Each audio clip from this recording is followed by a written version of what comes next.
Hey, I love this. I'm going to play a video clip for you of a guy that, quite frankly, I don't have a great relationship with. It's a CNBC host named Joe Kernen. Joe Kernen has previously attacked me on Twitter, back when I was on Twitter. He's a big MAGA guy, but I have to give him credit. Sometimes he gets it right.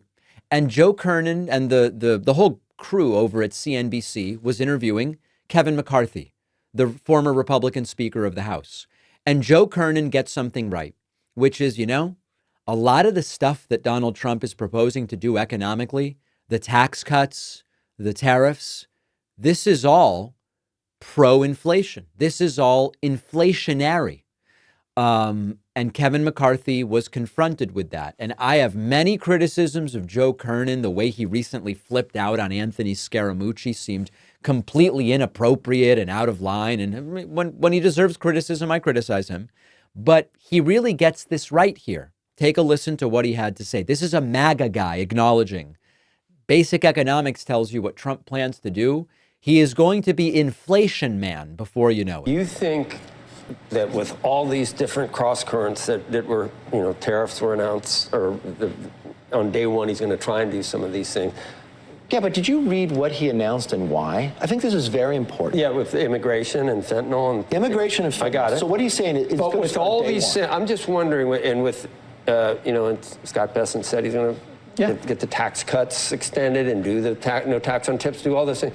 Don't a lot of things have to go right for us not to reignite inflation and scare the bond market? Wouldn't you? I'm surprised the bond market it's very strange. The 10-year yield keeps going down because it's supposed to be at 5% by now from fear of Trump. No, think of this. Joe Kernen is right. Doesn't even matter what Kevin McCarthy says. Joe Kernen is actually unable to get around the reality that this is the effect that it would have. All of these policies, and there's actually more, I'll even tell you in a moment.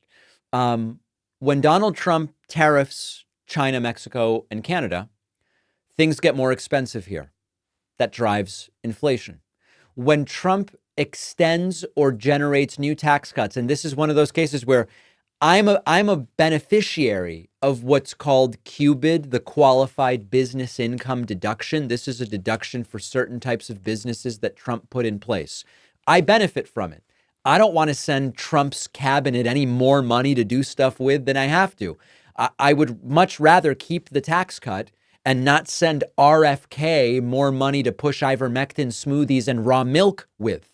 But the truth is, it's not something that we can say is awesome for the economy to give me that QBID deduction. Trump's going to extend it. But there's more that's going to be inflationary that Trump will do. If Trump really starts mass deportations of undocumented migrants, they're talking about denaturalizing people. Will they do it? I don't know. But imagine they get their way. They're talking about renewing or not renewing or eliminating temporary protected status for folks like the Haitian migrants in Springfield, Ohio. If you start cutting the labor force in the United States, it will drive up the price of labor, which will be passed on to consumers in the form of higher prices for services or goods.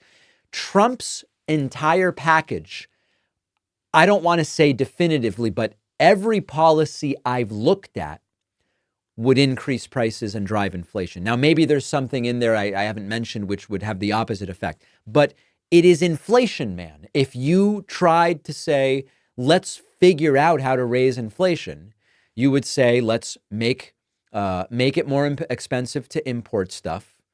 Let's cut taxes in a way that won't be economically stimulative. And let's reduce the labor force by deporting tens of millions of people. And people would say, oh, yeah, that's a perfect recipe for increasing prices. So good for Joe Kernen. I mean, he's still a MAGA supporter. He's not a Kamala guy, but he is bringing up something that anyone with a passing minimal understanding of economics would say, that is a recipe for inflation. Who do you think will get blamed if it happens? I don't know. I'm not asking rhetorically. I don't know. It would be right to blame Trump. This is like one of those very basic logic questions.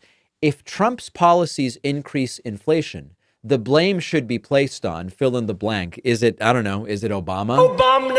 Is it Biden? They'll figure out a way to blame someone else, but the blame should be on Donald Trump.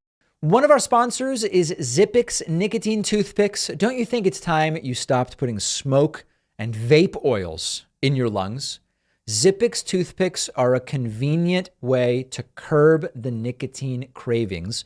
Zippix toothpicks are super discreet. You can use them anytime, anywhere smoking and vaping aren't allowed, including flights, sporting events, in restaurants. They're available in 6 different flavors with options of 2 and 3 milligrams of nicotine. If you're not a nicotine user, Zippix also offers caffeine and B12 infused toothpicks. Zippix has already helped tens of thousands of customers ditch the cigarettes, ditch the vapes. They might be able to help you too. If you're a smoker or a vapor, give Zippix toothpicks a try. Your lungs will thank you. Go to zippixtoothpicks.com today. Save 10% with the code PACMAN10 at checkout. Just remember, you must be 21 or older to order. The link is down below.